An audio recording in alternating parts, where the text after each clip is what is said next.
No way, not tonight. No way, not today.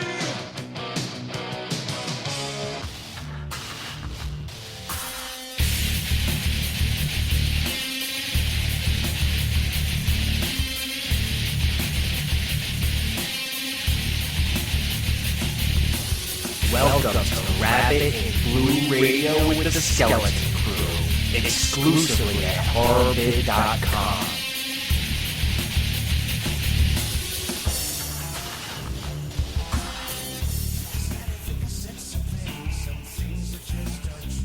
Hey, what's up, everybody? This is Rabbit and Blue Radio with the Skeleton Crew. This is Alex.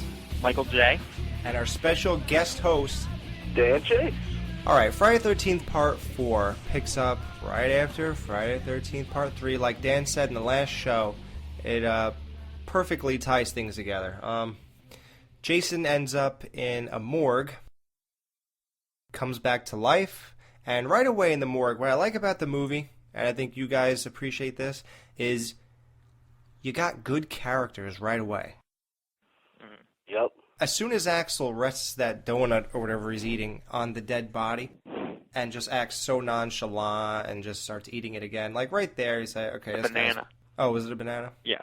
You say to yourself, you know, this guy's cool, these people are funny, you know, everyone's sarcastic. Even in the beginning when the Jason's hand falls off the stretcher and the girl jumps back, it really, like, it's realistic. It's good. Yep.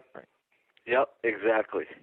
My favorite part about the beginning of that movie, too, is, and I know I've heard this on one of the commentaries, and I hate to repeat something somebody else said, but I couldn't agree more about this, is how there's one shot just as everybody's leaving the crime scene of Part 3, and it just lingers, and it's so creepy and effective, and it's just perfect. It's just perfect. Yeah, because it's like bright, and then it goes to total darkness. Yep, everybody's there, you know, there's ambulances, there's cops, there's, you know, everybody, there's a helicopter even, and then it shows everybody leaving, and the whole place just goes silent, and the shot just stays on it, and I love that shot. That's one of my favorite shots of the whole movie. I just wanted to get that out there because of the beginning.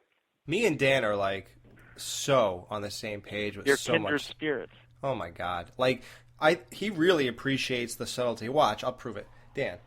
Yes. Wasn't one of the greatest scenes in Halloween when Laurie is walking across the street and they're playing that music, that little theme of hers, at the very end of the movie, and when it's all dark and the wind's blowing. Yep. Yeah, exactly. Absolutely, sir. That stuff is the best. Yep. It's subtle, yet it's so effective. So good. Because of its subtlety. Yeah. Part 4, obviously the biggest thing about it is it's the final chapter. Jason dies. Yes. And that reminds me, too, about Savini, how he was on number 1, and then he came back for 4 because they were under the impression that it would be the last one. Right. And he pulled out all the stops for that flick. And you could tell that he got better over the years. At that point, Savini was just at the top of his game. He was a rock star. Everybody knew who he was, so it must have been such an exciting time in horror back then. I can only imagine. Oh, my God. Speaking of the characters, like what did you feel about, like, things like when the guy was going to cheat on his girlfriend because one of the twins liked him? Like, what were you thinking? Like, it reminded me of, honestly, like a typical night with my friends, like shit always going down like that. And that kind of just rung true, And as far as storytelling goes, I don't know. It was okay, I guess. Maybe it was a little unnecessary, but I found it to be pretty good. I mean, they tried to add a bunch of stories into it, which that's the thing about that movie, too. It goes everywhere, It's got tons of stories involved. It's got great kills. It's got great everything. Yeah. Mike, how did you feel when Jimbo got to nail the chick and like, the other guy acted like, watch me, watch what I do? How did you feel when he went up there? Like, you know what? That's another scene. When he walks up with that chick and he's looking at his friends and they're going up the stairs, I can relate again. Like, I feel like I know how he'd feel. and you know you're going up, you know what's going on, everyone's looking, and they're laughing. Yeah, yep. Yeah, and they're all laughing like, yeah, it's really, and like you're walking up the stairs, and you're like, yeah, it's really happening. Yeah, and then he comes down. Then Jim comes down later, and he's like, hey, Teddy, why don't you put these in your little computer? And But you know what? That scene didn't pay off for me because the guy laughed, and I want him to be like, screw you, man. You know, I wanted him to not be okay with it. You wanted him to be pissed off. Yeah. He was wasted. Yeah, he was Yeah, too of course. high. Well, that's the only reason he laughed is because he was probably stoned out of his mind and he didn't know any better at that point. Yeah, the payoff would have been the jealousy, and didn't happen, but that's all right. That's cool. All right, so think about this. This is a what the F moment for me. Right. This guy Rob is all hyped up. He's hunting Jason.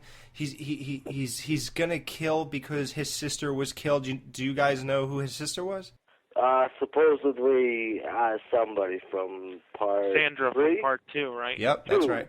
Yep. Sandra, yep. Good, Mike. Nice, dude. Well, thank you, sir. I love that stuff where they tie movies together, so that was already embedded in my mind. But he finally comes up against Jason, and what does he do? He starts screaming his lungs out, not even putting up a fight. Jason has time to, like, search for crap on the table. Oh, here we go. I'll take a freaking whatever, and I'll just start whacking this guy in the chest. And the whole time, Rob's just standing there, and he's just yelling the worst, like, thing I've ever heard. It's a joke. He's going, he's killing me! He's killing me!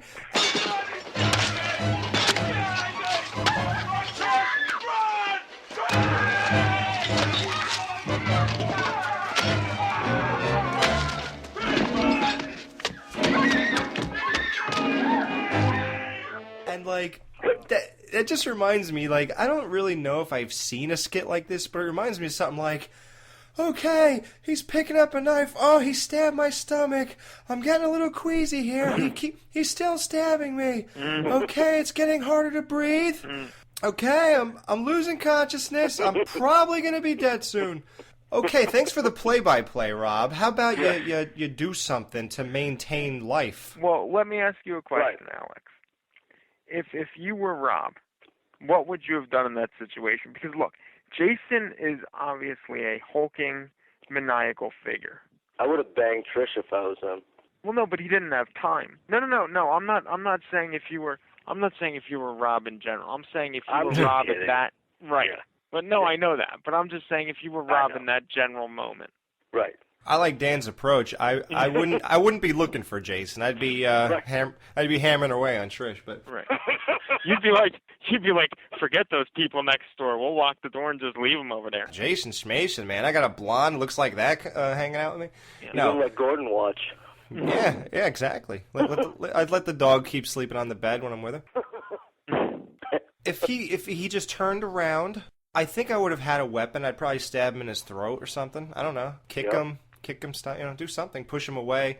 He was searching for stuff, Mike. Jason didn't even have his weapon, I don't think, right? No, he came out and like tried to choke him down or something. Yeah. Right. Yeah, you're right. I mean, I would have hit him when he was looking for something. I have to watch that again. I always hide my face at that scene because it scares me. So moving along. Yeah, moving along. All right. Yeah. When Jason was chasing Trish around and she was going to run out of the house, but Jimbo's body was across the door. So, okay, she turns around. That's fine. But then she can't just walk over a dead corpse that is laying on the doorstep? And yeah. No, but he's not. Oh, the other person was laying on the doorstep. Okay. That makes me so mad, Alex. I'm like, are you kidding me? And she goes up the stairs? Right? Isn't that what she did? No. and I was always very impressed by that stunt where Trish goes out the window. I thought that was awesome. Oh, my God, that's ridiculous. There's no way that didn't hurt. That was unbelievable. And it was great camera work. I mean, they followed her perfectly down there. So, like, things like that, that's really weird. But if you notice, when she returns to the house, she jumps over that dead person's body. And she goes, yeah. That really made no sense. I don't know. Yeah, that's a big deal. Do you guys think Jason needed more screen time in this movie? Like, I don't. I think it was perfect. Perfect. Yeah, I agree. I mean, I think if you put him on the screen too much, Mm-hmm. it's going to kind of kill the mystique. So I think he had a nice balance of time. Absolutely, and you know what too? Towards the end there, it's nonstop. Just like we were talking about, you know, how there's a storm at the end and at the end of 3 or whatever. Well, the same thing with 4. Now, it doesn't have that same shot, obviously, but there's a thunderstorm and all that. You know, there's a big atmosphere to the movie and all of that, and it does seem like as soon as Jason ends up on screen towards the end, it's nonstop, and he's everywhere, and he's running around. You get your Jason, Phil. I think a prime example of how you have an amazing mystique and then you completely lose it with too much screen time. Come on, Halloween 1, Halloween 2. Right, exactly, sir. Come on. You see the guy disappear behind bushes, plant things falling, this and that. All of a sudden, you're like, you got over-the-shoulder shots of him walking through the town. You're freaking way too much, and you lost everything there. Right. So, thankfully, they didn't do that here. And Jason Part 2 is a great example of keeping him in the shadows, then let him come out towards the end. Right. It's enough. It's enough. Right. Exactly. I know this is like a dumb topic, but a lot of people, believe it or not, this is a controversy. Did the dog jump through the window, or did Jason throw him through the window? I think we can all agree he jumped through. Of course he did. Okay. And there's no reason for it, because wasn't like Jason in the basement when he did that, too? Exactly. Gordon was just like, be out, be out, be out. Yeah. Right. Yeah. You know what they say about like dogs and other animals. Like when they sense something, they move. You know what I mean? Like they get out. Like Yeah, they have a sense. they definitely can sense that shit. Yeah, exactly. I just one thing I thought that they were going to pay off is I thought Gordon was going to come back and bite his arm in an opportune moment. That dog never came back. I wonder where he is. Yeah, all right. Where is he today? I thought he died from the jump. Yeah, I don't know. That's horrible. I never even thought of that. That's for me either. Okay, Jason walks out of the house alone when he was chasing Trish to her house. So, how did Rob's body just magically get thrown through that window? He had nothing. Jason just walked out with nothing, and He went back over. I don't know. I think we have a continuity problem there. Well, I'll tell you. It Well, might you be. want to talk about a continuity problem? I'll tell you a continuity problem. After he kills Rob, you know, and Trish goes back up the stairs, he magically appears across the basement under the stairs to grab Trish's foot. Right. There's a Yeah. few of them, but you know what? It is what it is, you know. These things are going to happen. It's not like, oh, you ruined the series and, you know, it's horrible. Now, since we're going to talk continuity in the remake, now that's a whole different story. But as far as that stuff, it doesn't bother me at all. Okay. All right. My biggest question in this movie was at the end when Tommy shaves his head and he puts makeup on himself to look like Jason when he was a kid and he managed to trick him. Then Jason approaches him, reaches out with his arms, and then Trish attacks. The biggest question is, what was Tommy's plan overall? What was he going to do exactly? He had no weapons on him. What if he went downstairs and Trish was already dead? So you got a bald head and some makeup on, and you say, Jason, what were you going to do? What was your plan? Right. I don't understand. Yeah, I agree with that. I agree with that, too. You're right. Yeah, like, if you want to distract them, bang some pots and pans or something, like, you don't go shaving your head and putting makeup on, and it was a lot to do to distract a guy. Well, and how is that supposed to be perceived either? Is he supposed to think that, you know, that's him? And, you know, I obviously get it was to delay him, to confuse him, and it bought him just enough time to do so. Dude, that's a lot of effort for a little time, boy. That's what exactly. I couldn't agree more. Exactly. Like you said, grab the pots and the pans, you know? Yeah, light a firecracker or something. Like, exactly. Dude, Jesus Christ, this guy's obscene. Yeah, that was a little over the top, but at the same time, you know, that's kind of throwback to the second one, you know, same type of deal as what Amy Steele did. So I liked it, you know. I said, oh, this is the same thing as last time. Jason's dumb at certain times and he's vulnerable, and that's how they get him. Yeah, and I'm sitting there and Jason's like reaching out to him. I thought he was like gonna put his hand on his shoulder and say, "I shall call him Mini-Me." Yeah. like, what was he gonna do? Yeah, because he's like, remember me, Jason? Jason, don't you remember? Yeah. And he's like, yes, I do. Now what? I don't know. So you remember? Yeah. Okay. Well, we're good then. So you're not going to kill me? Yeah, I'm going to kill you right now. I think Tommy would have decapitated him with that machete. He didn't have the machete at the time. If you remember, he ran down and then picked it up off the floor. Oh, that's right. See, Yeah. that's another thing, guys, I wanted to touch on. When he swings that machete, that kid is not even close to as tall as his head is. Like, I don't understand how he swung that, because the camera angle shows him, and it's a clean, straight swing. What did he grow, fucking 3 feet? It's like Mario Brothers, and he got a mushroom. You know? Boop, boop. Yeah, like he takes a swing. Yeah, none of it makes sense. And that's another question that you got to ask. 18, 19, 20-year-old girl, Chris, cracks this guy in his skull with an axe. Right. Jason's fine. He gets up and walks out of a morgue. A little boy, 11 or 12 years old, takes a little machete. Like I said in the first episode, it wouldn't go through Pamela's neck and bone. Right. None of that. Now, Right. he sunk it far enough into Jason that it kills him. Right. How do you figure that? And I hate talking like this because it's like we don't like it, but we're just we're just having fun here. Yeah, exactly. But that is probably one of the coolest deaths too. How his face slides down that blade. That is so badass, And with his eye kind of bugging out too, almost like, oh shit, like he has feelings after all. Like this guy can be hurt, as opposed to he's just a walking machine and you can't see his face and you actually see him. He looks like a demented alien that's just freaking out. I mean, I love that part. That was like, that was a oh shit moment. Now, how about this? Let's talk about that. Good. Yep. Another good topic. Jason's face. Was it the best in part 1, 2, or 3? 2, 3, or 4? Ooh. I say 2. When he jumped through the window.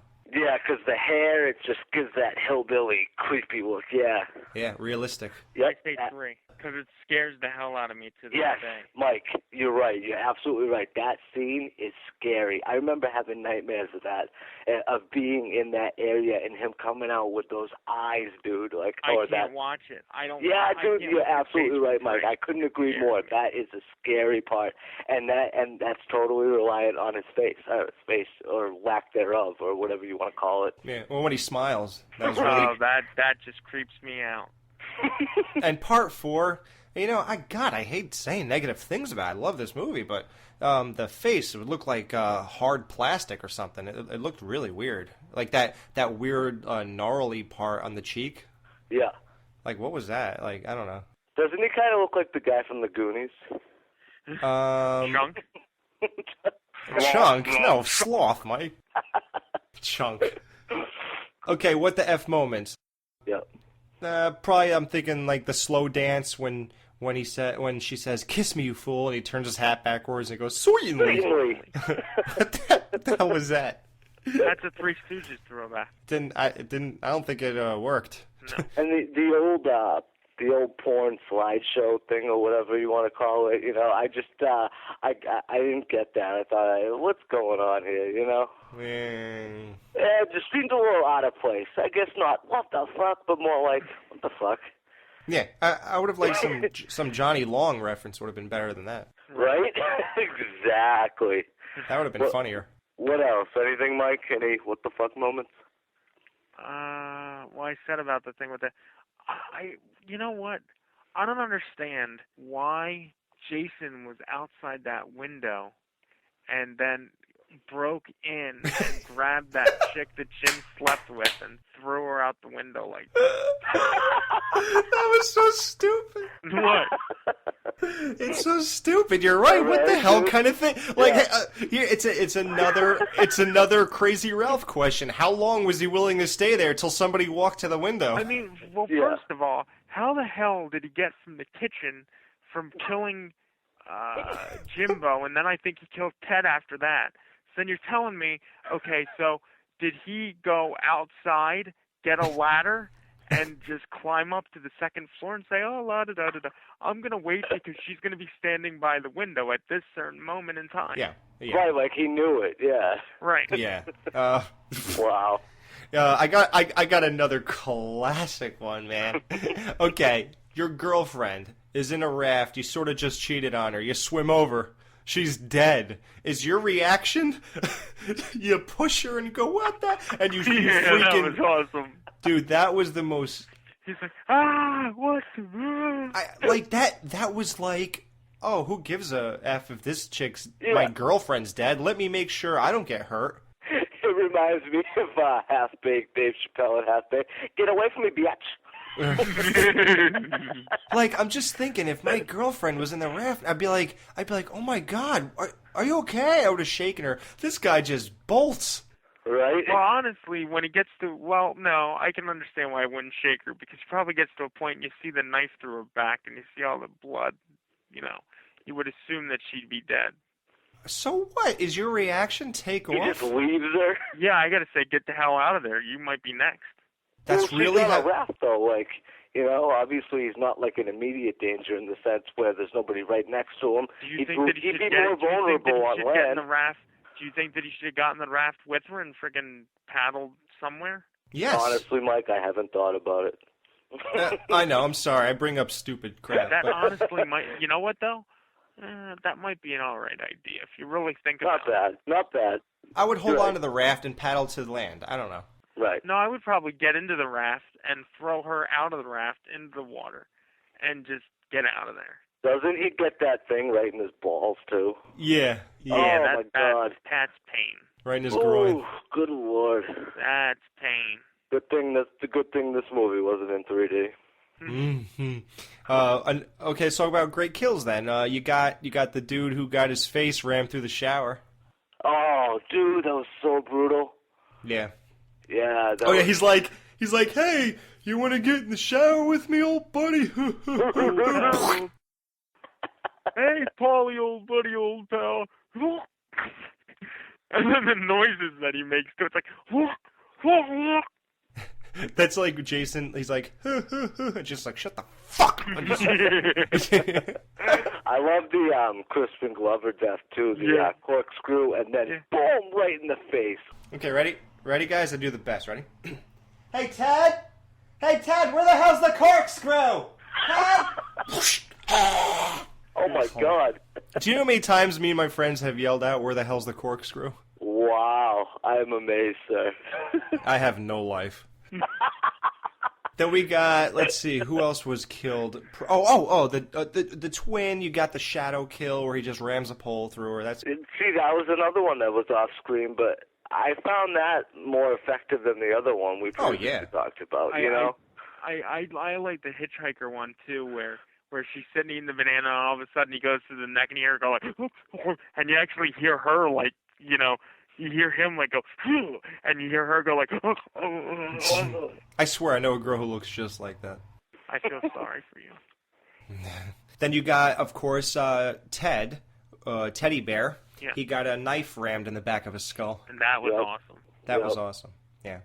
And of course, this movie really personalizes the characters. Like, I think it really brings the movie to life when you have like nicknames for people in the movie, because it makes you feel like there really is a world that exists within that movie.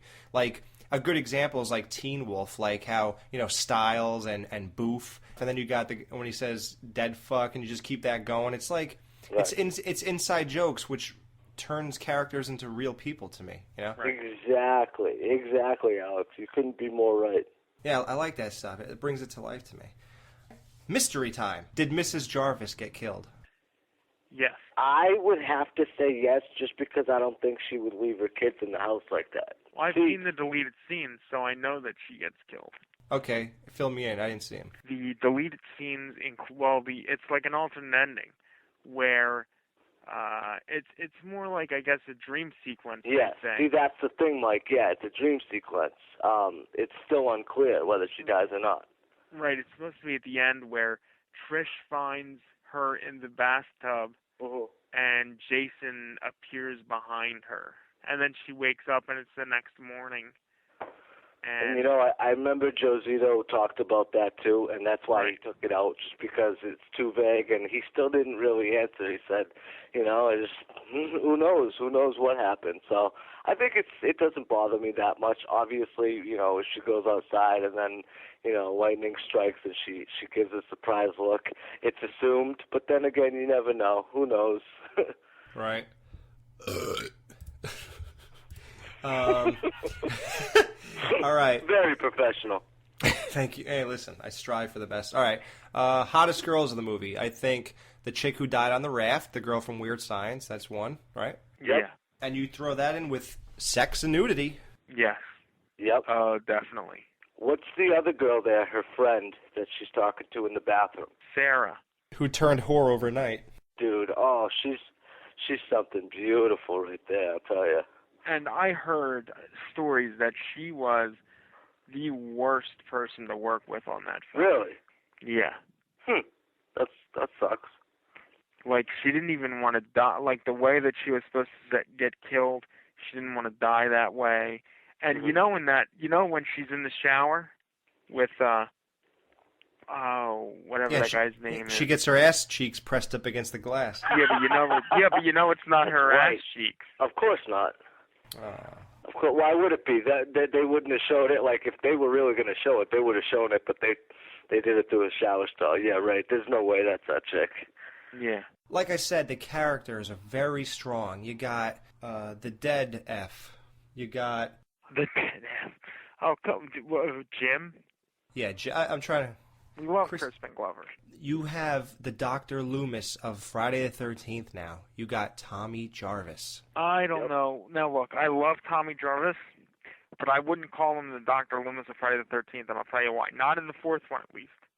In part 6, maybe, but not part 4 because he's too young to be that in 4. He's not a final girl. He's like a nemesis. He's like a head-to-head type of person. Well, I say that because, Loomis tied Halloween together, and I think they attempted that with Friday the 13th with Tommy Jarvis. Would you say that?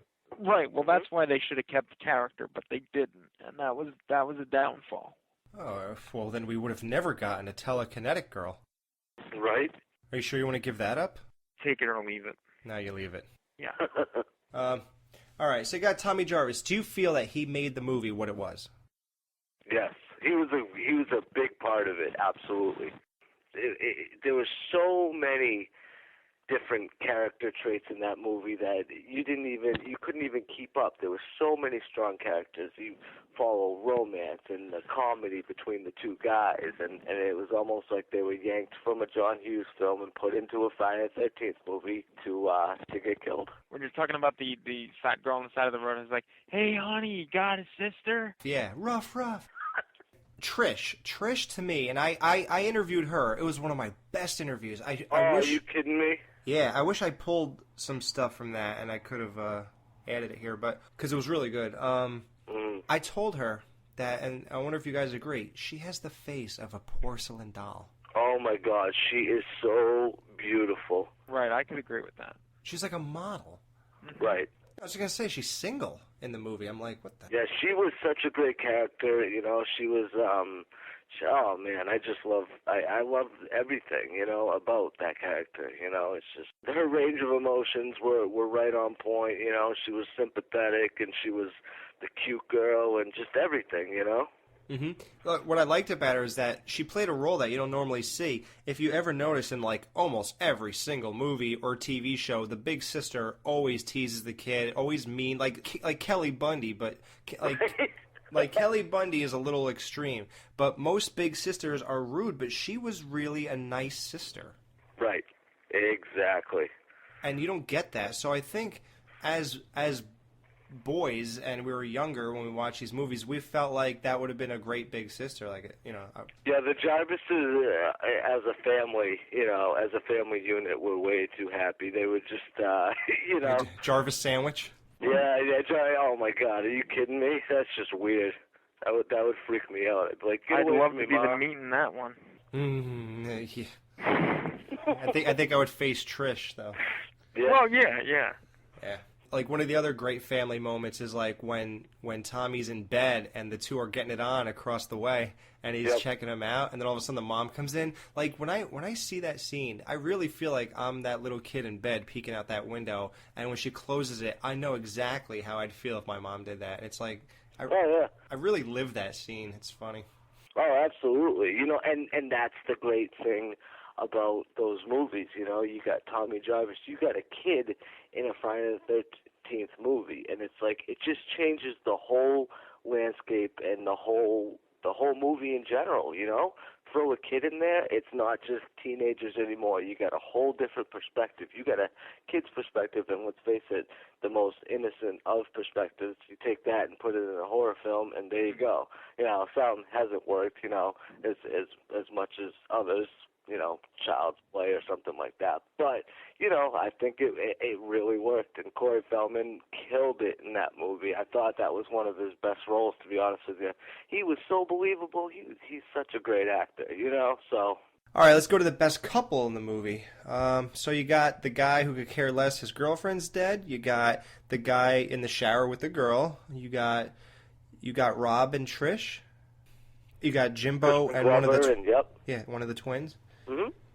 Gee, it's weird, man. I love the characters in this movie, but I don't really think I connected on a couple level with any of them. Exactly. It was almost like, you know, just trying to get laid. Yeah, it's just a bunch of guys trying to get laid. That's why I like this movie the most. No, because the one I liked the most, like I said, was the Crispin Glover one, because he was trying so hard. He proved his buddy wrong. It was such a big, intricate part of the storytelling, and it was just great. And that's another thing with the bed brick, and that's a fucking classic moment. I guess I heard something where they did not expect that to happen at all. So. Mm-hmm. I think one of the best moments was when Teddy Bear's trying to hook up with a chick, and he starts making out. She's like, I need a drink. Yeah, exactly. She takes off. Isn't it always usually that guy, though? It's the loudest guy at the party. The most confident guy. Yeah, exactly. And he turns out to be the biggest douchebag who can't do anything. And, you know, and it was almost like, you know, Crispin Glover played the biggest dork in that movie, especially with his old AC/DC dance that it turned into. What was the other song there that they made it? Don't you let me? Yeah, not tonight. I love that shit. That's classic. How about the best line? Ready? Was I a dead fuck? I thought you were great. I was great.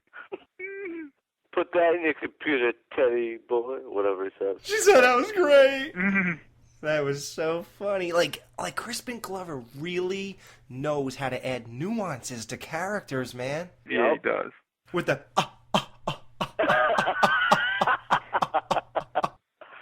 Okay, Biff, I'll run that over first thing in the morning. He says like first thing in the morning. Oh God, he knows how to add those tweaks, man. That guy's great. Oh, that was a great interview I heard with him before, and he's just a great guy all around, you know. And he's a no bullshit person too. He's very strong-willed, and he doesn't just go with the flow of things, trying to be the biggest actor in the world. He takes projects that he cares about. He does passion pieces, you know. And I respect actors so much for stuff like that. It means so much. It just shows that they care. And let's face it, if we care so much about these movies and we're not even in them, we're just fans. It's like, it's nice to see that people like that take pride in their work, and that's the great thing. So when the questions were asked about Friday 4, he didn't brush by him saying, oh yeah, that silly little horror movie. No, he got into it. He talked about his character. He talked about a lot of stuff. And that's great, you know? What more could you ask for? Nothing. Exactly. All right, what do you think of Ted White, the guy who played Jason? Great job. I think he was good. I liked Richard Brooker in 3 better, but I think Ted did a very good job in following it up. You know, I think Ted was the most menacing. He was like a shark, man, going after you.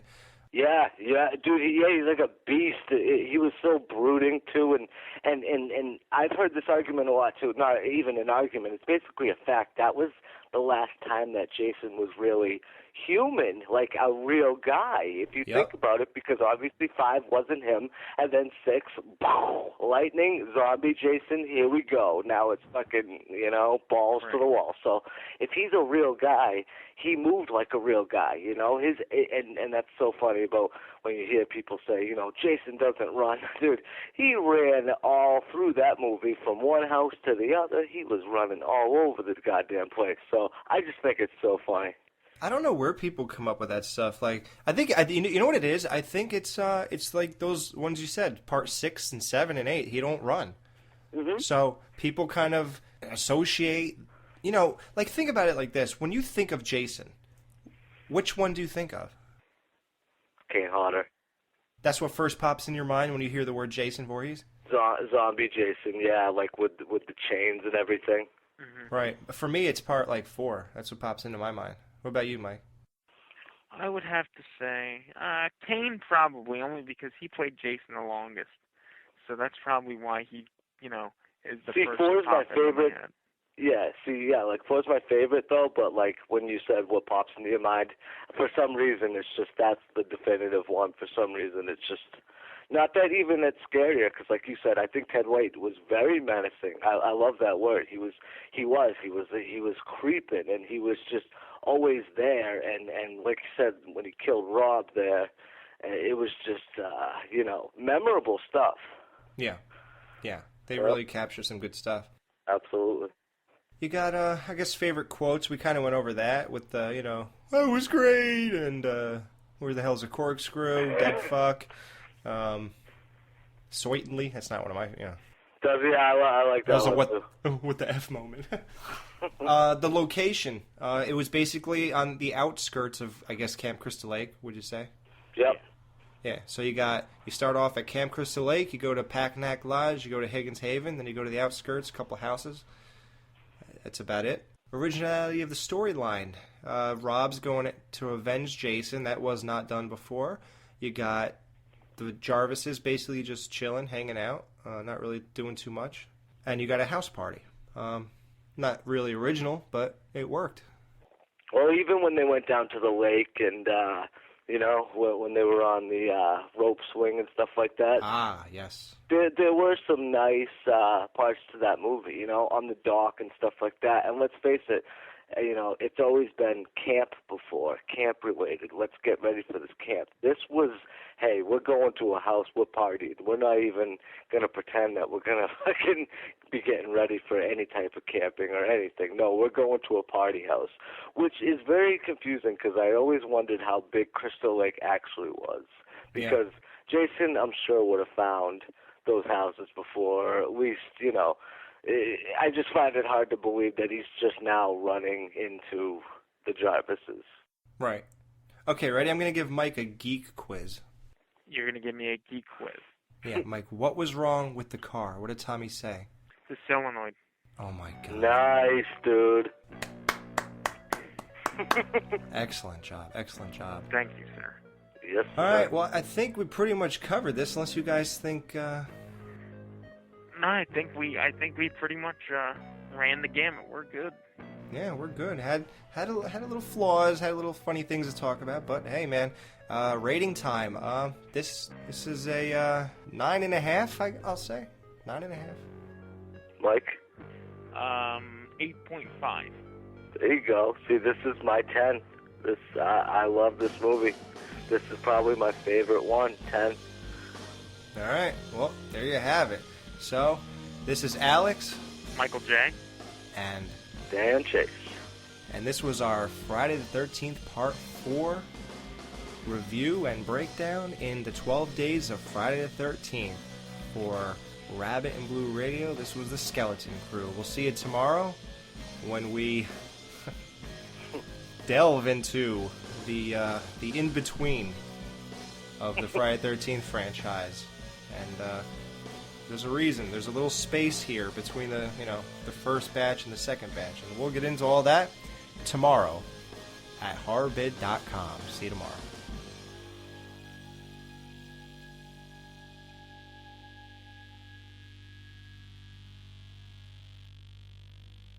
It says means you're a dead fuck. What? A dead fuck? A lousy lay. You know? A dead Oh, I see. Oh, don't hold it back from me, Doc. I can take it. Give it to me straight. I did not say it. The computer did. Yeah, well, there is no computer. Aha! And there's no Betty either.